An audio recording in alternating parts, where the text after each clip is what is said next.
My name is Matthew Todd, and welcome to Inside the Scale Up. This is the podcast for founders and executives in tech looking to make an impact and learn from their peers within the tech business. We lift the lid on tech businesses, interviewing leaders and following their journey from startup to scale up and beyond, covering everything from developing product market fit, funding and fundraising models to value proposition structure and growth marketing. We learn from their journey so that you can understand how they really work, the failures, the successes, the lessons along the way, so that you can take their learnings and apply them within your own startup or scale up and join the ever-growing list of high-growth UK SaaS businesses.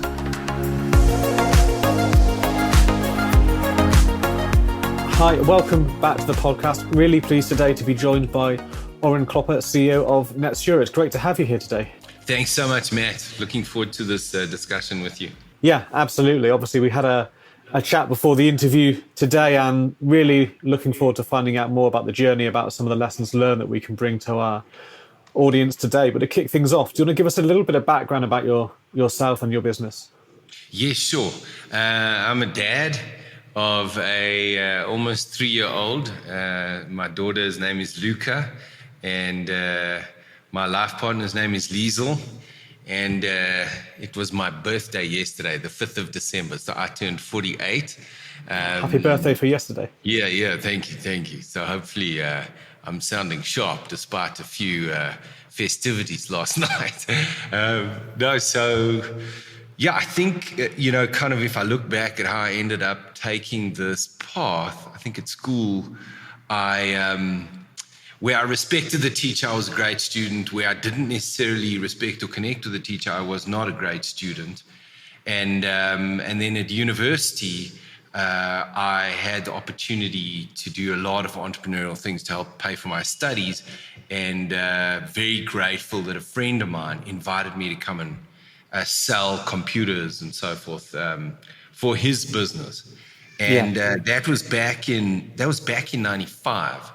And I just realized that I really enjoy sales and I really enjoyed technology. And that's kind of how the journey started. And today we have offices in New Jersey, in Manhattan itself, New York, Cape Town, Johannesburg, Durban. And we have a growth strategy that focuses primarily on the US. We're just over 300 people. And our purpose is supporting the dreams of the doers. And the primary pillar of that is our culture and the aspirations of our culture, which is never perfect. I can share lots of stories of how we got it wrong. And then on the client side, it's about taking our knowledge of technology and having a meaningful impact on the growth of their business. And to just conclude from an introduction perspective, we either are the IT department for our customers or we augment their IT department in a monthly retainer. And our ideal customer profile is sort of 25 to 1,000 user environments. Cool. That's a pretty wide range and a pretty sizable business you've been able to build as well. And I'd love to get into more details about many of those points you just raised. But going back to the beginning in terms of getting off the company off the ground, I'd love to kind of hear a little bit more about your learnings in terms of finding that product market fit and getting things getting traction. Yeah, sure. I've been listening to an audiobook called that $100 Million Offer by Alex Hormozy. And the one example he references in the book is he talks about how there was a shortage of toilet paper during COVID in the US. So if you had a business selling toilet paper at that time, you had a thriving business. And he kind of goes on to extrapolate that to say, if you launch a hot dog business, what do you want? You want a really hungry crowd. So in the early days of our business, we were blessed with a hugely neglected and hungry target market. And our target market, so if you think back 95, 96, 97, 98, heading towards Y2K, heading towards 2001, the first and most significant economic reset that had hit us in our early entrepreneurial journey. So Yeah. so how did we get market fit, or how did we find it? So initially we were just selling engineering calculators and computers to friends, family, quite a lot in the doctor community. And then gradually from there, we saw that there was more of a need to connect those computers and network them. And then as we progressed closer to the year 2000, it was quite clear that the SMB market were being exploited, and were being taken advantage of, because technology was not their core business, and yet it was such a powerful enabler that it could empower them to be able to compete against much larger organizations. And they were being sold solutions, Matt, that were over and above what they really required. There was no predictability in their IT spend. Yeah. And it was pretty much 98, 99 that we realized there is a huge market here. It is a massive contributor to GDP globally. There were not many, if any, service providers that had positioned themselves squarely in the SMB space to say, we are going to be a trustworthy provider and partner to that space. And so that was kind of the initial real need was there, and they wanted predictability and someone they could trust. So we actually built an offering where if they were a good customer, and we had various ways of measuring how much of our time they used. So hypothetically, we were charging, let's say, 10,000, let's say $1,000 a month to look after them. So $12,000 in the year. And they were a really good customer, and they only used $9,000 of that based on the time and materials behind it. We took that additional $3,000, we gave $1,000 back to the customer. So there was kind of a balance, in the relationship. We gave $1,000 to the engineer that primarily looked after that site, and then $1,000 we kept within the business. And pretty quickly, the customers were just signing up. So we realized there is something here that really has some gravity, and the customers are enjoying this predictable, reliable service. I see. So you're kind of using that mechanism as a way to build trust? Yes. Yeah, and how do you, so typically, if you look at our space and the typical customer we're dealing with, they don't understand technology. They don't know what Kubernetes is. And you start hitting them with, that's not their business. They want someone that can really, in a trustworthy way, take care of them, and ideally have a business model that takes the risk away from them. Yeah, absolutely. I know the $100 million offer book, Alex Hormozi's book that you're referring to. I've been reading it a few times myself as well, and I know that element of risk and transfer of risk is something he speaks to as well in that book as one of the key reasons that people do or don't make buying decisions, and value and trust the organizations they work with. So I think that's a really interesting point. Are there any other kind of things that you've done to help build trust or guarantees into the services that you offer? Yes, so what we have had in our managed services offer for the longest time is in the first 90 days, if you're not happy, you can get out of the agreement. So it also, puts some additional skin in the game from our side. The other piece that we've done is we offer a response and resolution time guarantee. So on average, we need to respond and resolve issues within a certain amount of time. And then for our Innovate offering, which is really above our core managed service offering, where we look at process automation, adoption of technology, and the way that your team are using technology, particularly in the Microsoft technology stack, Matt. We will, hypothetically, you're paying us $5,000 a month for that service called Innovate. We guarantee we will find you $60,000 worth of ROI before the end of the first year. So there again, it's taking the risk out of it for the customer. And that we formulated that before I read Alex's book. And then after the fact, I was like, okay, cool. We accidentally got some stuff really right. So now we're looking at Alex's book, saying how can we reverse engineer some of the thinking to amplify that particular offer. Yeah, no, I think it is often overlooked, and I think with talking to various startups, I think a lot of people can recognize the inherent value in providing those kind of guarantees, but a lot of people aren't brave enough to stand by their product enough to actually offer a meaningful guarantee. You see so many vague guarantees, satisfaction guarantee. Well, what does that mean? It means nothing if there's nothing in the contract to actually back that up, right? No, I had a team. We had a part of our leadership team. We did a retreat in upstate New York last week, and there's a dynamic of faith here. And it sounds like almost like a spiritual or religious term, but I don't mean it. Well, I suppose you could draw a parallel to it. It's like, I think as entrepreneurs, it almost needs to scare us a little bit. Yeah. That guarantee needs to scare us a little bit. And it's a function of momentum, right? So if you just look at some of the maths of a compelling product or like good quality product plus a compelling offer, okay? And hypothetically, you're spending, let's say, $2,000 a month on lead generation.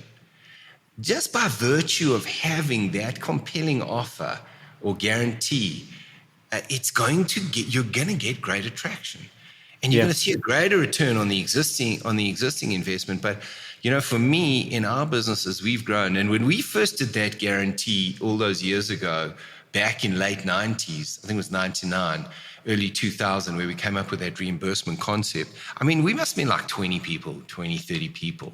And I think it made people nervous, initially, but it's kind of like once you've made that commitment, everybody's thinking about it, everybody's jumping in, and sure, maybe when that guarantee is made, you don't have every I dotted and every T crossed. But let me tell you now, as you close those customers, you're going to dot those I's and cross those T's and close any gaps very, very quickly. And I think the nature of it as well is keeping an open dialogue with a customer where you have a clause in the agreement saying, look, this is the first year of our guarantee.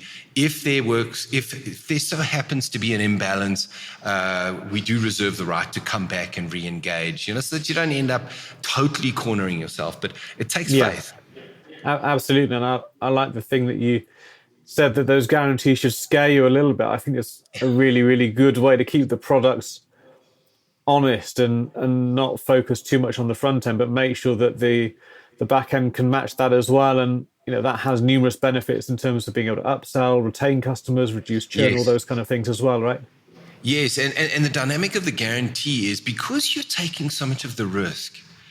And the way, ideally, what you've done is you bring the guarantee, you package your product in a high value delivery way so that you're actually pricing at a premium. So when you've got premium profits coming in, and there is a big anomaly that comes through, you've got the resource to be able to deal with it. But if you've gone in like dirt cheap and you've got high cost to cover that, then it's going to create problems. Obviously, from a SaaS perspective, if you've got the product, it's bulletproof, you've got an MVP or a version that really is rock solid, so the cost is low with each customer that might take it on. That's a different dynamic. But where you've got some premium, so basically in my mind, if you're offering a compelling guarantee that's real and is really meaty, you should be able to charge a premium. Yeah, absolutely. And I think it's one of many things that can differentiate you in the marketplace. And I think if you go in the opposite direction, with a very cheap offering, then you're not as differentiated. And it can often just become then a race to the bottom in terms of pricing, which harms your ability to deliver a good product and service. Yeah, and maybe just to talk about that for a second. So if you look at the market, Matt, back when we started, it was almost a blue ocean. There were very few companies, MSPs, focused on the SMB market. And now, it's such a red ocean. There are, just in the US, depending on whose stats you believe, there are between 30 to 40,000 MSPs. serving Wow. the SMB market. Okay, so that dynamic is so like if you advertise yourself just as an MSP or just as providing security, it's such a red ocean, and through a well thought out offer, you can actually carve out a blue ocean within a red ocean. Yeah, absolutely. I think if you're just competing on the same terms of everyone else, then there's nothing to differentiate you. You're opening yourself up to those 30, 40,000 competitors. But if there's something you can do to make a point of differentiation, you can certainly reduce that comparison and set yourselves above those other companies. Yes, yeah. And even if you look back to the classic work called Crossing the Chasm, where they spoke around, I'm trying to remember the term, where they defined that initial audience, those initial adopters that will literally run through walls for you.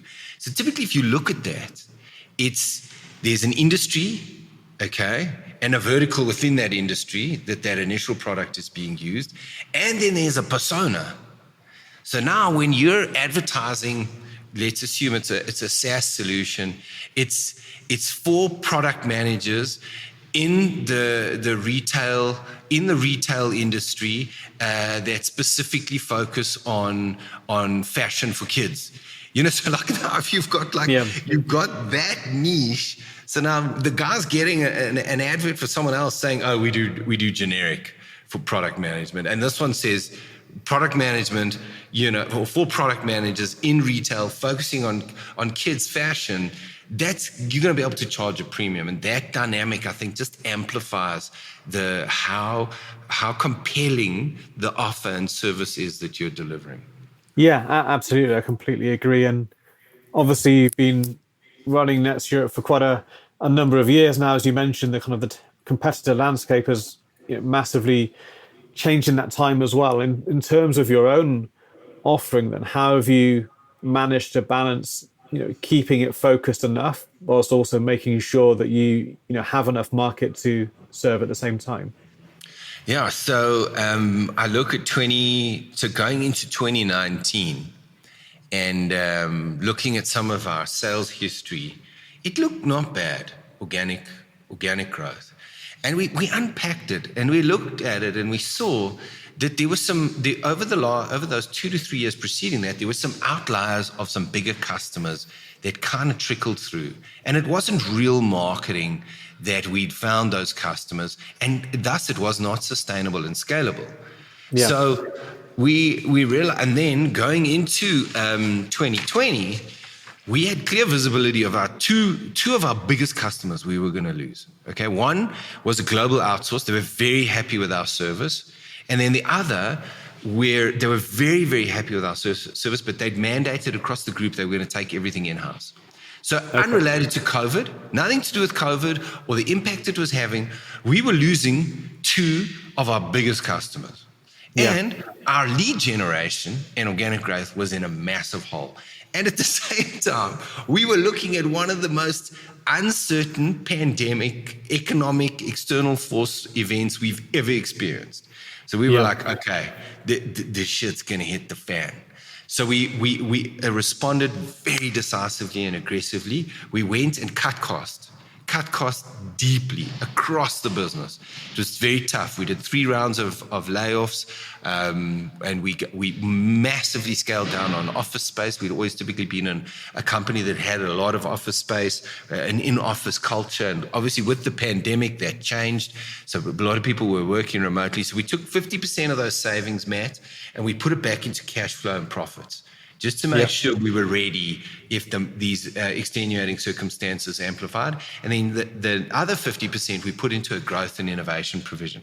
So since then, we've increased what we spend on marketing by 5 times. So we're spending 5 times what we were, okay? We deeply analyzed our target markets. We re-looked at our entire offering, the way it's packaged, and probably one of the biggest investments that we, apart from the marketing and lead generation, which is just very proud to say that this year, 2022, is the best organic growth year we've ever had, bar nothing. But it took years for it to land. Yeah, of course. So it didn't happen in year one, didn't happen in year two, but year three it definitely landed. And then so we got the lead generation right, and then we came up with a totally new offering, which is this Innovate offering, and that was. We started that journey probably 2.5 years ago, where we went out and did interviews of potential people that would benefit from this type of offering. We spoke to our customers, and so now it's in a place where it's thriving, but there was some massive product development there. But maybe just to summarize, so from there we were spending a fifth of what we are today on marketing. Okay, so we massively amplified that. We re-looked at the products. How relevant are they? Are they solving our customers' business challenges? But what I have found, Matt, is every 2 to 3 years, we need to almost reinvent ourselves. So we've got quite a comprehensive strategic planning process that includes an internal and external analysis, a SWOT basically. And we have a hard look at what's working, what's not working. We look at staff satisfaction surveys, we look at the customer satisfaction surveys, and we rethink. And it was clear we had to do one of those reinventions, not just because of the market, but some of our own thinking had gotten stale, and we needed to reinvigorate that. Yeah, I see. And I can imagine, especially in a tech industry, there is so much innovation constantly happening, right? There's new, services, from Amazon, Microsoft, and hundreds and thousands of startups coming along all the time. So it definitely is an industry that just moved pretty fast. Yeah, for sure. And you just look at the Microsoft technology stack and the rate at which they make additional tools and features available. So you have organizations, Matt, that are paying a significant amount of money for a licensing, for a bundle of products under the licensing they have. And you won't believe how many amazing opportunities there are to just switch on one particular thing or drive adoption with one particular thing that just has a massive impact. So we're I'll give you an example of something that we drive into our customer base. So what happened during COVID with remote working is a lot of our people were just doing back-to-back meetings, back to back. And when you look at employee engagement, even though you're not traveling and maybe you can work in the comfort of your own home, back-to-back meetings will drive you crazy. You'll go insane if it's just incessant. You can't even go to the restroom. So simply just changing the default meeting time to 45 minutes when you schedule an hour, or 25 minutes when you schedule 30 minutes, it just builds in a break. You can override it in Outlook. You can override it and make it a hard hour. So little things like that you can do. I mean, just simply saying, for instance, in the Office 365 suite, there's a tool called To Do, which is basically a to-do list system. Yeah. And just making sure that people are using that in their own personal planning, not enforcing it, encouraging it. There's simple things like that. And there's another tool in Microsoft Office 365 called Planner, which is a very simple project management collaboration platform. Those simple things can have such a big impact. Yeah, no, it's interesting. In terms of, company culture, then, especially with obviously the changes in the pandemic, but even before that, as you've grown and evolved the company, how have you been able to, or how have you approached company culture to start with, I suppose, as well as being able to continue to evolve it? Yeah, so it was 2020 was a very tough year. It was tough on our culture. It was tough on our people. 3 rounds of layoffs is not pleasant for any business. I think we'd done in the entire history of the business before that, we'd only done 3 rounds of layoffs. So it was very tough. So Matt, to be honest, it hurt the culture.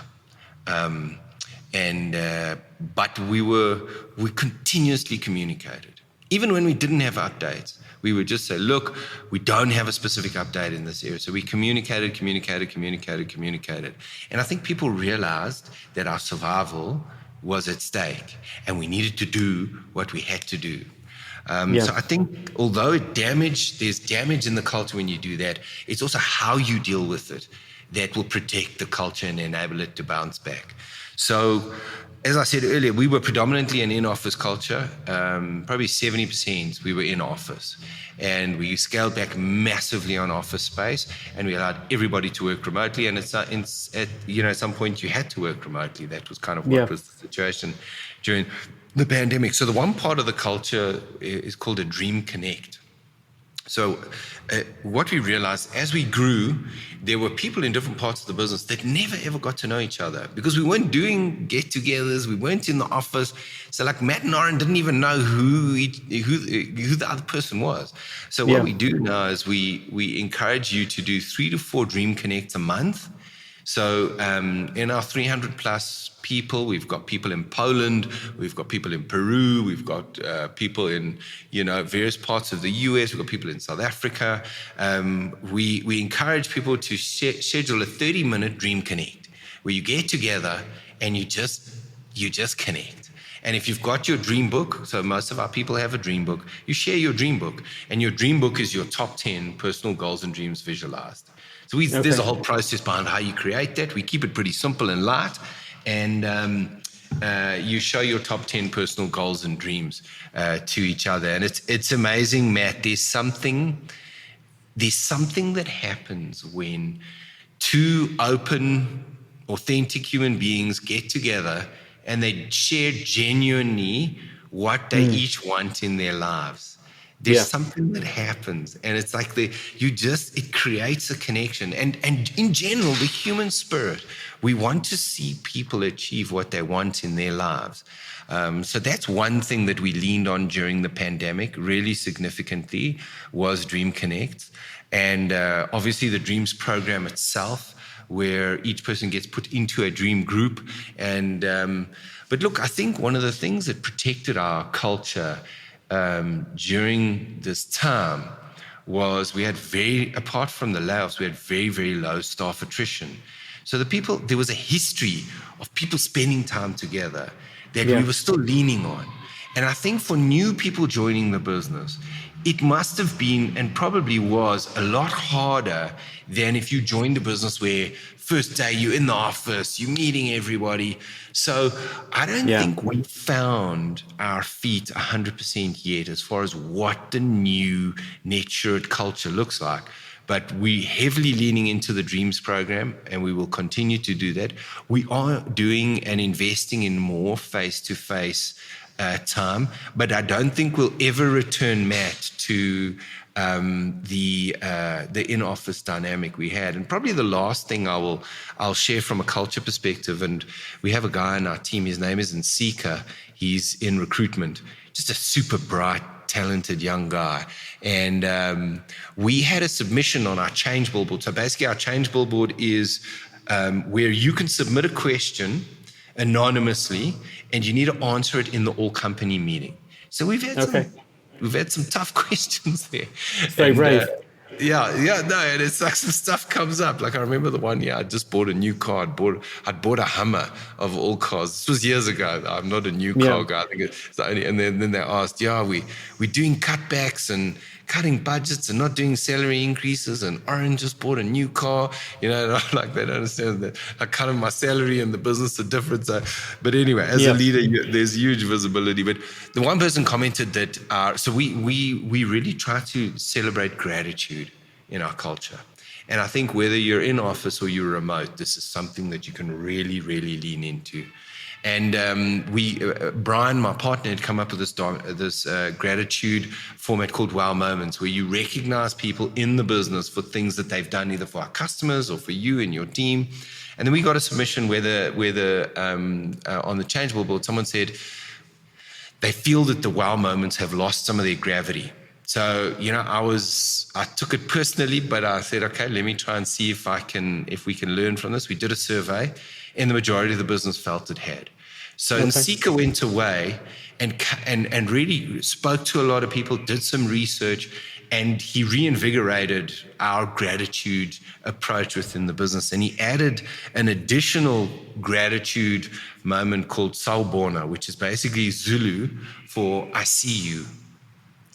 And he added this piece and a nuance to it. So we have wow moments, we have Sal Borna in our all company meetings where people just thank each other.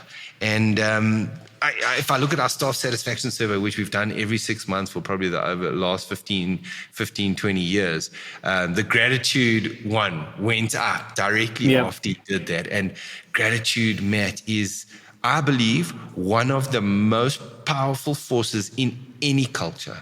It is just, if celebrated authentically and specifically, it is so powerful. So that definitely helped us during this time. Yeah, no, I think gratitude is so important. I've been in previous companies that I've worked for in my experience where they introduced those kind of programs. I think in one instance it was a US firm that had acquired the company and they'd introduced this. It was already part of their culture. They were trying to introduce it to us, and for an engineering group in a small engineering group in a British company being asked to do this, it was quite alien to us at the time, and it felt a bit awkward to start with. But I think once everyone did get into it and get into the habit, you saw the massive benefits it could have in the culture. I mean, people's value and recognition came to light.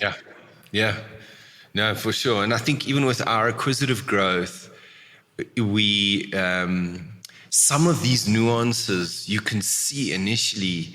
It seems if they're not, this is not necessarily how they show gratitude or the Dreams program. There is this initial cynicism and doubt and worry that is this them trying to manipulate me or something. But generally, it's received unbelievably well. Yeah, I think if you can be consistent in the way that you try to develop a positive culture, then I think people are then trustworthy. You gain their trust if they see you as someone who is trustworthy and see those as genuine things that you're trying to do because it aligns with the things that you've done before and continue to do after it, right? Yeah, and I think the word consistent is so important, because it's not a phase. What's this new Dreams thing? We've been doing it. Yeah. We've been doing it almost 15 years now. So it's like it's not a phase. If it is a phase, it's a long phase. Yeah, it's one that works though. Yeah, no, that's it. That's it, without a doubt. Though. Yeah. So, in your experience then in Netsurit, are there any? I'm sure there are many, but they're interested to hear some interesting learnings that our audience, maybe earlier on in their journey, might be able to take away. So maybe they have got some traction. They're starting to scale, starting to expand their team. What advice would you offer people at that stage? Yeah, for sure. So we raised some money in 2000. It was the first time we'd ever raised money, apart from the £2,000 or $2,000 my mom loaned me years ago. Yeah. But and it was such an exciting time. There was so much hype in the IT industry, and we literally had 7 letters of interest. And I mean, I think if anybody had done their diligence properly at that time, nobody would have funded us. We were so small, and I mean, we've done well now and that, but there were more questions than were answers. But I think at that time there was a frenzy just to fund businesses, which is not unlike the frenzy we just went through now in the SaaS world, right? Where people were just getting money left, right, and center. And anyway, so we were so excited, and we were pretty dead set on not giving up equity. And we wanted debt because we felt we have a clear view, and there were quite a few people that were wanting to take an equity position. So we took a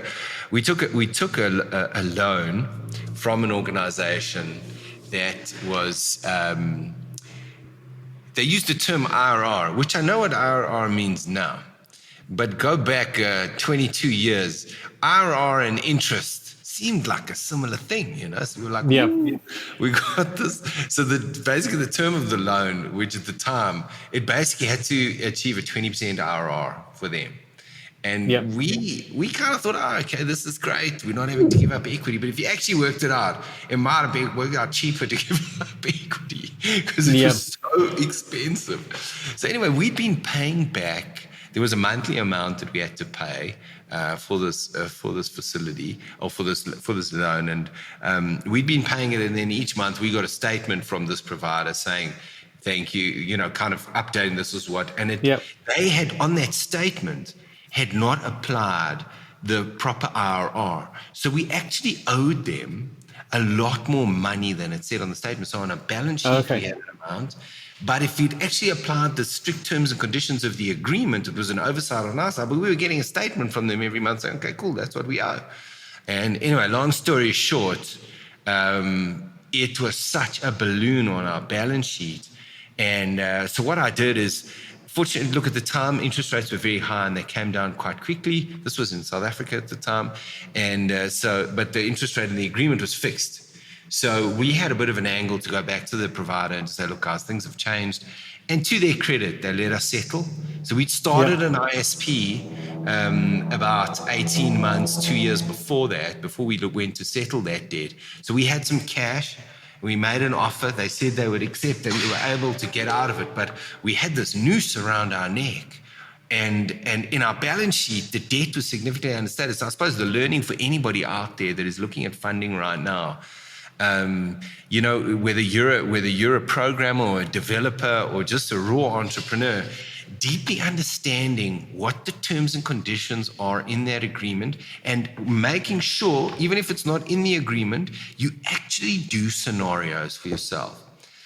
Bad scenario, what do the numbers actually look like? Middle of the road scenario and high road scenario, where you understand the numbers and then you confirm with that debt provider or lender or whoever it is what those amounts will be. Was a big learning from us. So we've never made that mistake again. Obviously, we didn't have big budgets, so we were probably a little too frugal with the advice that we got. And just a learning would be the right lawyer and the right CPA or CA finance person who knows and understands that. Yeah, no, I think that's great advice, especially with so many different types of finance and funding available to people now. I think some founders can certainly be overly keen and excited because they've found a route that they think is going to grow their business, but there is such a thing as expensive money. Yes. No, but it was crazy. I mean, even last year, before the markets kind of corrected in our world, I mean, there were institutions that were literally just looking at your annuity and just giving you like a whole chunk of that. I mean, we managed to get like almost $2 million. I think from start to finish, Matt, it was 5 weeks. Wow. From the first meeting to the time we had the money. I mean, it's like no bank ever in the world, I think, has done that from new customer to, so it's like and I don't know, we haven't gone out and looked for money again recently, but I mean, I don't think in that time, I've never seen as much capital available, whether you're in Europe or in the US. There were these sort of annuity, if they were saying if you've got a certain amount of ARR as a SaaS business, they would literally give you a percentage of that. I don't know how that has lasted. I know one of them I saw now, all three of their founders have resigned. So I don't know what's going on with some of those companies because we don't have funding with them anymore. But it seemed crazy at one point, Matt, how much money was out there and how easily accessible it was. Yeah, I think it still exists. I think, whilst equity, financing is, corrected a little to some, crazy growth strategies and tactics that you were seeing, a few years ago. But I think, there are still quite a lot of companies willing to lend based on ARR, based on the contracts that you've got on the books. They'll lend a decent percentage of those to you still. But I think, for any founder, I think consider, as you say, the worst case, the average case, the best case scenarios when you look to take on anything like that. Yeah, and deeply understanding that. And I think the other thing, just to share experience, we've gone through 2 resets, okay? 2001, 2002, 2008, 2009. And I think COVID and the pandemic's almost in its own almost its own example, so that we could say is the third one, and we don't know how hard this economic correction is going to hit. Everybody's saying it's coming in the first quarter of next year, but just to share a little bit of my experience as an entrepreneur, So in the 2001, 2002 one, when it hit, we just raised that money. That debt that I exposed to you was so expensive. We'd suddenly started spending money. So we hired a proper marketing manager and this, that, and like suddenly now we had money. Whereas before that, we would negotiate with you to receive, we would pay your salary weekly because our cash flow was so tight. You know? And maybe even we do like a deal where we pay you 2 months or something like that. So what have we done in that time? There is no greater opportunity, in my opinion, as an entrepreneur than the burning platform and economic reset brings. Nothing. It is one of the greatest opportunities. Because what you find is where you're communicating, so a couple of experience shares from our side, we went overboard with communication.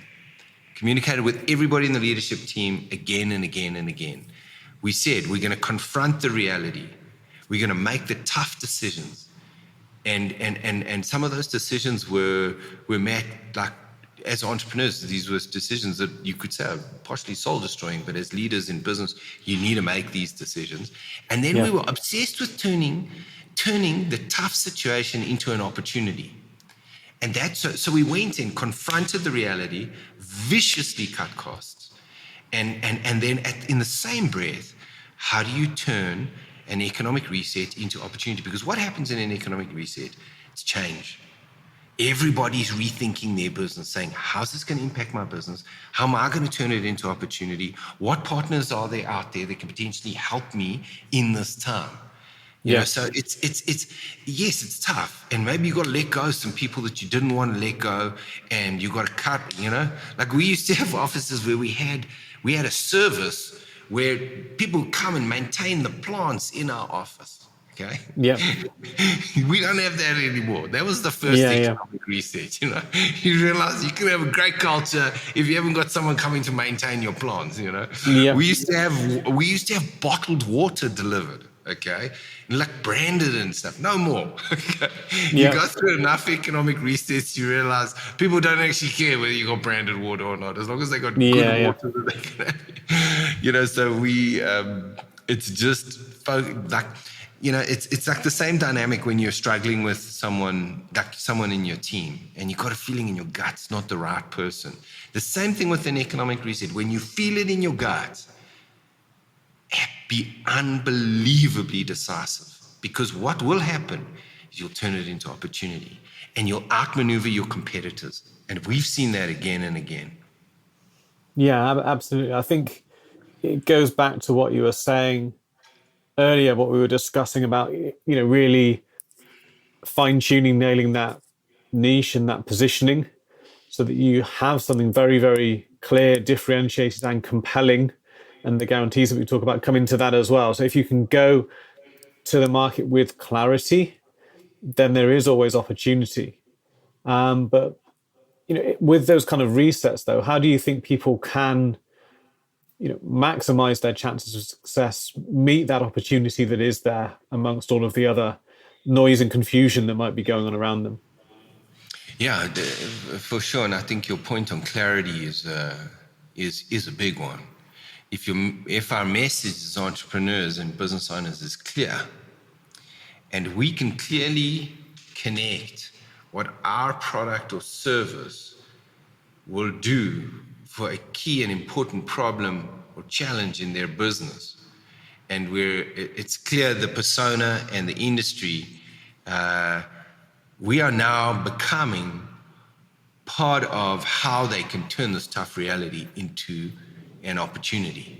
You know, so take, for example, now, if you look at our typical type of customer, they're all spending on technology, and they've invested heavily in technology. And now they're going into a time where there's an economic reset, and they need their people to be as productive and communicate as effectively as they possibly can. And leveraging their technology platform is a fantastic opportunity to be able to do that.